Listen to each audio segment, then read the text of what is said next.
Mr. Borland, in your testimony, you described witnessing large triangular craft while stationed at Langley Air Force Base in 2012.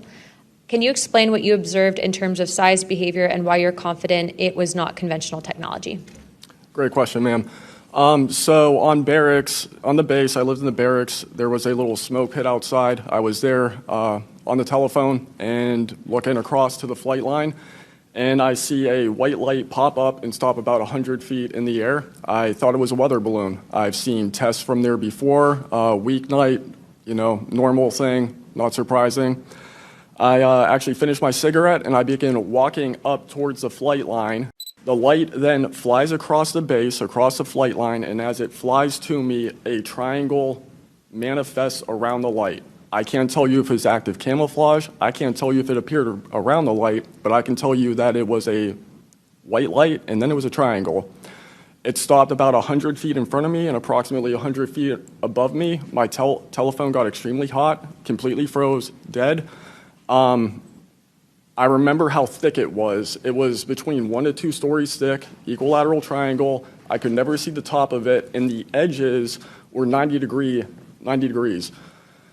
There were 4 lights in total, 1 light on each corner, and a larger light in the center, 2 to 3 times the size of the corner lights. But what was really odd was the outside.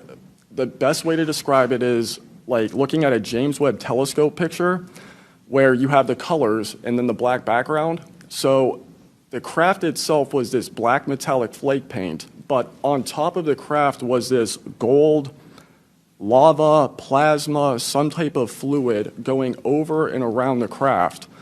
I'm under this for about 2 to 3 minutes, and then the center light flashes 2 to 3 times, no sound, immediately shoots up to commercial jet level minimum, in my opinion.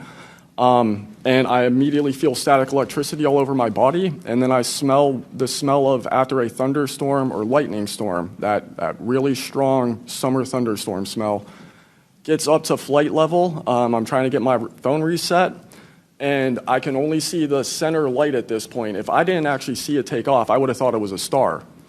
And then it hovers up there, and it begins to slowly move due east out over the Atlantic Ocean. I finally got my phone reset. The entire thing was about, from the time I saw the light pop up near the hangar until it took off out over the ocean, was about 15 minutes.